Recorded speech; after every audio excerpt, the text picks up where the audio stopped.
আসসালামু আলাইকুম।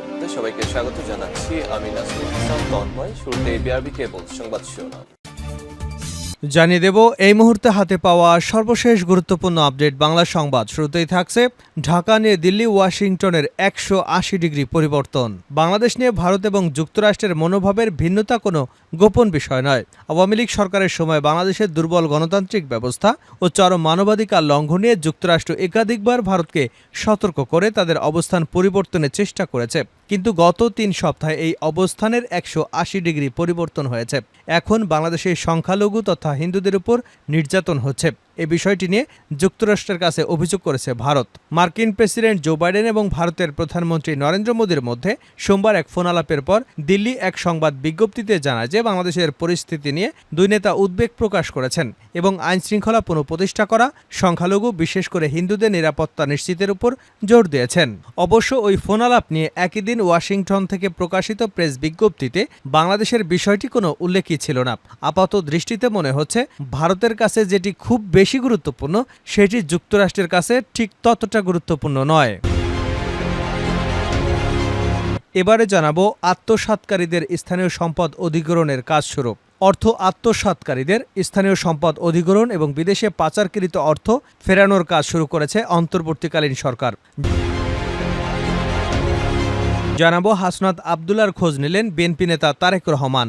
সচিবালয়ের সামনে আনসারদের হামলায় গুরুতর আহত হয়ে সিএমএইচে ভর্তি বৈষম্যবিরোধী ছাত্র আন্দোলনের নেতা হাসনাত আবদুল্লার খোঁজ নিয়েছেন বিএনপির ভারপ্রাপ্ত চেয়ারম্যান তারেক রহমান।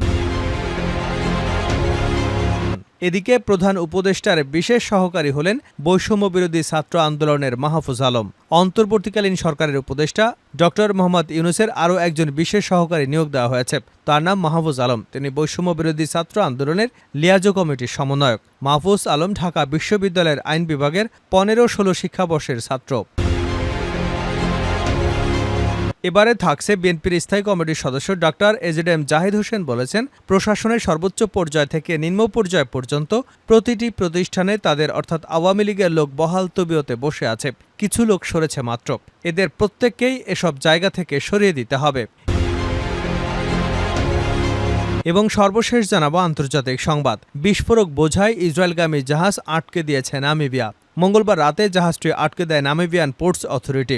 বিবিসির খবরে বলা হয়, চলমান গাজা যুদ্ধে ইসরায়েলের জন্য বিস্ফোরক বোঝাই জাহাজ পাঠিয়েছে ভিয়েতনাম। পরে ইসরায়েলগামী এমভি ক্যাথরিন নারে জাহাজটিতে যুদ্ধের সামরিক মালামাল পরিবহন করছে বলে কর্তৃপক্ষের সন্দেহ হয়। এর ফলে তারা জাহাজটিকে আটকে দেয়। এতক্ষণ শিরোনাম শুনছিলেন, এবার বিস্তারিত। প্রিয় দর্শক, আপনি যদি এই চ্যানেলে নতুন হয়ে থাকেন, ভিডিওটি দেখতে দেখতে চ্যানেলটি সাবস্ক্রাইব করে আমাদের সঙ্গেই থাকুন। আর এই ভিডিও সম্পর্কে আপনি আপনার মূল্যবান মতামতটি কমেন্ট বক্সে জানিয়ে দিন। আর হ্যাঁ প্রিয় দর্শক, জানিয়ে দিন ভিডিওটি কোথা থেকে দেখছেন।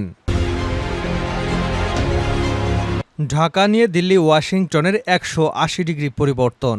বাংলাদেশ নিয়ে ভারত এবং যুক্তরাষ্ট্রের মনোভাবের ভিন্নতা কোনো গোপন বিষয় নয়। আওয়ামী লীগ সরকারের সময় বাংলাদেশের দুর্বল গণতান্ত্রিক ব্যবস্থা ও চরম মানবাধিকার লঙ্ঘনে যুক্তরাষ্ট্র একাধিকবার ভারতকে সতর্ক করে তাদের অবস্থান পরিবর্তনের চেষ্টা করেছে। কিন্তু গত 3 সপ্তাহে এই অবস্থানের 180 ডিগ্রি পরিবর্তন হয়েছে।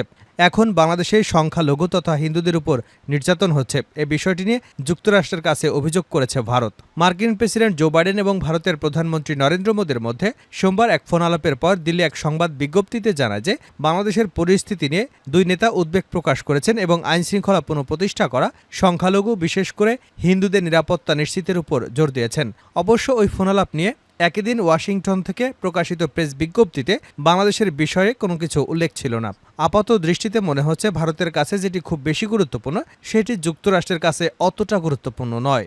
এ বিষয়ে জানতে চাইলে সাবেক একজন কূটনৈতিক বলেন, আওয়ামী লীগ সরকারের সময় ভারত অস্বস্তিকর অবস্থায় ছিল এবং যুক্তরাষ্ট্রসহ পশ্চিমা বিশ্ব সতর্ক অবস্থান নিয়েছিল।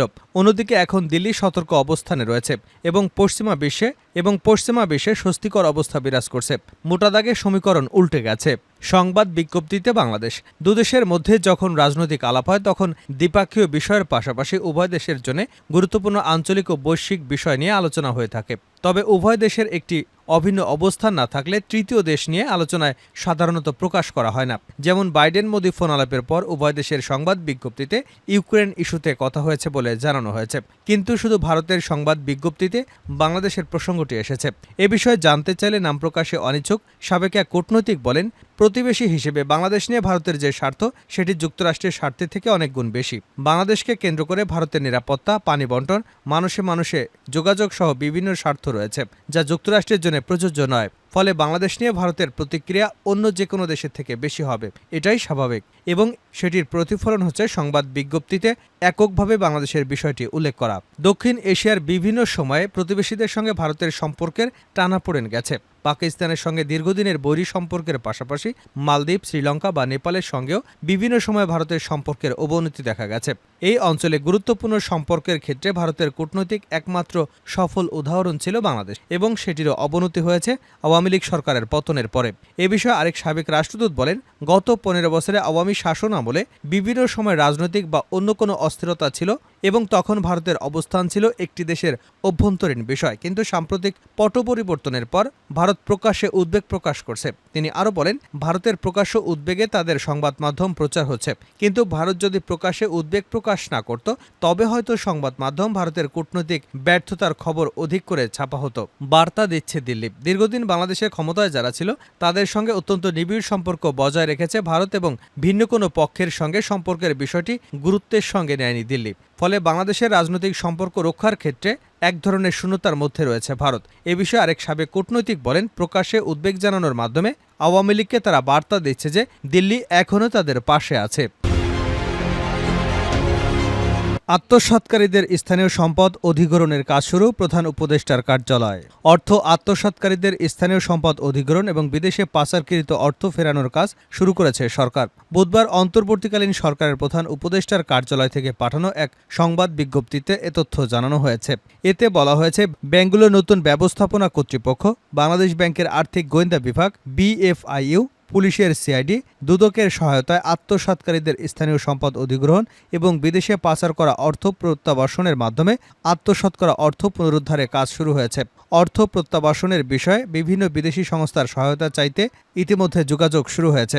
কিছু অসাধু ব্যবসায়ী এবং অন্যান্য প্রভাবশালী ব্যক্তি সাম্প্রতিক বছরগুলোতে ব্যাংকিং খাতে ব্যাপক দুর্নীতি এবং প্রতারণার মাধ্যমে নামে বেনামে বিপুল পরিমাণ অর্থ আত্মসাৎ করেছেন এবং বিদেশে পাচার করেছেন। এর সঠিক পরিমাণ নির্ণয়ের কাজ চলমান রয়েছে। এই আত্মসাৎ করা অর্থের পরিমাণ লক্ষাধিক কোটি টাকার উপরে হবে বলে ধারণা করা হচ্ছে। এ ধরনের দুর্নীতি এবং অর্থ পাচারের সঙ্গে সংশ্লিষ্ট ব্যাংক, আর্থিক প্রতিষ্ঠানগুলোতে ইতিমধ্যে সংস্কার কার্যক্রম হাতে নেওয়া হয়েছে। এর মধ্যে ইসলামী ব্যাংক, সোশ্যাল ইসলামী bank, national bank, United commercial bank, global ইসলামী ব্যাংক, ইউনিয়ন ব্যাংকের পর্ষদ পুনর্গঠন করা হয়েছে। অবশিষ্ট ব্যাংক এবং আর্থিক প্রতিষ্ঠানের সংস্কার কার্যক্রম শুরু করা হবে। নতুন ব্যবস্থাপনা কর্তৃপক্ষের মাধ্যমে আত্মসাৎ করা এসব অর্থের প্রকৃত তথ্য সংগ্রহ করা হবে এবং তাদের মাধ্যমে আত্মসাৎ করা অর্থের প্রকৃত পরিমাণ নির্ণয়ে অডিট কার্যক্রম শুরু করা হবে। সরকার খুব শিগগিরই একটি ব্যাংকিং কমিশন গঠন করবে, যারা সংশ্লিষ্ট প্রতিটি ব্যাংকে তদন্ত সাপেক্ষে প্রকৃত চিত্র প্রকাশ করবে এবং ব্যাংকগুলোর পুনর্গঠনের জন্য 6 মাসের মধ্যে একটি বাস্তবায়নযোগ্য রোডম্যাপ প্রণয়ন করবে। বিজ্ঞপ্তিতে বলা হয়, বাংলাদেশ ব্যাংক সরকারের লক্ষ্য হল সব আন্তর্জাতিক মানদণ্ড পরিপালনে সক্ষম একটি শক্তিশালী ব্যাংকিং খাত গড়ে তোলা। তবে এই উদ্দেশ্য অর্জনের কার্যক্রম শুরু থেকে শেষ পর্যন্ত আন্তর্জাতিক কারিগরি সহায়তা এবং অর্থের প্রয়োজন হবে। হাসনাত আবদুল্লার খোঁজ নিলেন তারেক রহমান।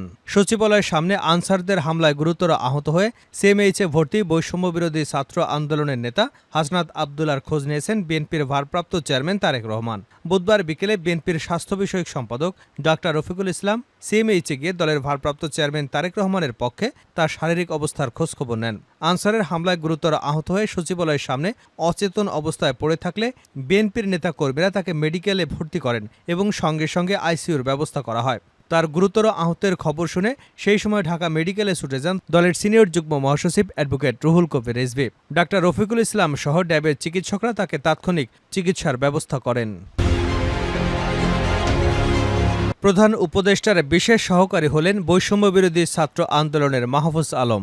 অন্তর্বর্তী সরকারের প্রধান উপদেষ্টা ডক্টর মোহাম্মদ ইউনূসের আরও একজন বিশেষ সহকারী নিয়োগ দেওয়া হয়েছে। তার নাম মোহাম্মদ মাহফুজ আলম। তিনি বৈষম্য বিরোধী ছাত্র আন্দোলনের লিয়াজো কমিটির সমন্বয়ক। মাহফুজ আলম ঢাকা বিশ্ববিদ্যালয়ের আইন বিভাগের 2015-16 শিক্ষাবর্ষের শিক্ষার্থী। বুধবার এ বিষয়ে প্রজ্ঞাপন জারি করেছে জনপ্রশাসন মন্ত্রণালয়। এতে বলা হয়, মাহফুজ আলমকে অন্যান্য প্রতিষ্ঠান এবং সংগঠনের সঙ্গে কর্ম সম্পর্ক পরিত্যাগের শর্তে প্রধান উপদেষ্টার বিশেষ সহকারী পদে চুক্তিভিত্তিক নিয়োগ দেওয়া হয়েছে। তাকে সচিব পদমর্যাদায় বেতন এবং আনুষঙ্গিক সুবিধাসহ ওই নিয়োগ দেওয়া হয়েছে। যোগদানের তারিখ থেকে প্রধান উপদেষ্টার মেয়াদ অথবা তার সন্তুষ্টির সাপেক্ষে তার এই নিয়োগ কার্যকর হবে। এর আগে 24শে অগাস্ট অবসরপ্রাপ্ত লেফটেন্যান্ট জেনারেল আব্দুল আজিজকে প্রধান উপদেষ্টার বিশেষ সহকারী নিয়োগ দেওয়া হয়। তিনি প্রতিরক্ষা এবং জাতীয় সংহতি উন্নয়ন বিষয়ক দায়িত্ব পালনে প্রধান উপদেষ্টাকে প্রয়োজনীয় সহযোগিতা প্রদান করবেন।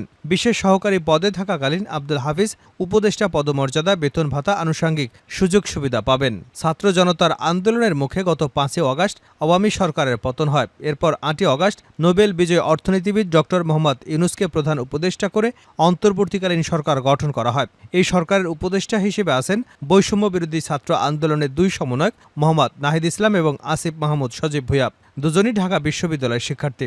এত কম বয়সে অন্তর্বর্তী সরকারের উপদেষ্টা হবার মধ্য দিয়ে বাংলাদেশের ইতিহাসে নতুন নজির গড়েছেন তারা।